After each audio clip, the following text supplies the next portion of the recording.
রংপুর ৪ পীরগাছা কাউনিয়া আসনে জাতীয় নাগরিক পার্টি এনসিপি প্রার্থীর নাম ঘোষণা করা হয়েছে। দলটির সদস্য সচিব আক্তার হোসেনকে আগামী জাতীয় সংসদ নির্বাচনে এই আসনের প্রার্থী হিসেবে ঘোষণা দিয়েছেন আহ্বায়ক নাহিদ ইসলাম। মঙ্গলবার ১ জুলাই রাত 10:30টায় রংপুরের কাউনিয়া বাসস্ট্যান্ডে দেশ গড়তে জুলাই পদযাত্রার পথসভা থেকে এই ঘোষণা দেন নাহিদ। এ সময় নাহিদ বলেন, আক্তার হোসেনের হাত ধরে উন্নয়ন অগ্রগতির মূল স্রোতে পা রাখবে কাউনিয়া। এ সময় দলের দক্ষিণাঞ্চলের মুখ্য সংগঠক হাসনাত আবদুল্লাহ আক্তার হোসেনকে কাউনিয়ার ভূমিপুত্র হিসেবে পরিচয় করিয়ে দেন।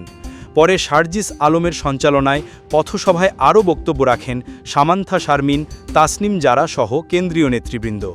এর আগে সকালে পীরগঞ্জের শহীদ আবু সাইদের কবর জিয়ারতের মাধ্যমে শুরু হয় জুলাই পদযাত্রা। পরে পদযাত্রাটি কাউনিয়া এসে পথসভায় মিলিত হয়। রংপুর কাউনিয়া থেকে মোহাম্মদ আবদুল্লাহ আনন্দের পাঠানো তথ্যচিত্রে ডেস্ক রিপোর্ট।